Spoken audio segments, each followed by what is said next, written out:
Jo, liebe Leute, herzlich willkommen hier wieder bei SmileHDs und ja, ich werde euch zeigen, wie ihr diese Stimme da, gerade die ich euch gerade gezeigt habe, ganz einfach und simpel nachmachen könnt.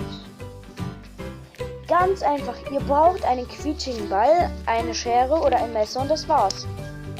Ich zeige euch kurz, wie das aussieht, wenn ihr den Ball aufgeschnitten habt und dann, also der Ball sieht dann halt aus, ihr habt den aufgeschnitten, den quietschigen Ball und dann habt ihr halt hier eine große Fläche hier und dann ist da drin so ein weißes, oder keine Ahnung was das ist, so ein Teil halt, ne, so ein weiß durchsichtiges und ja, das müsst ihr halt dann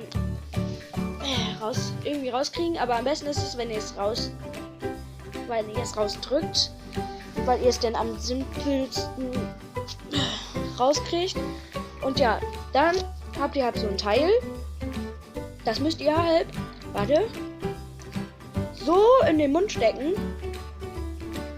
Und ja, dann hört sich das halt so an. Oder es hört sich so an.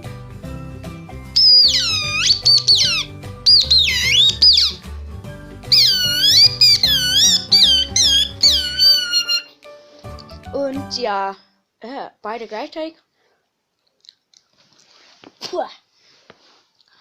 Und ja, das war's eigentlich. Und ich bedanke mich. Und ja, wenn dieses Video 500 bis 1000 Likes bekommt, dann werde ich noch viel mehr Videos hochladen. Und ja, denn like geil ist mein Lifestyle. Und ciao.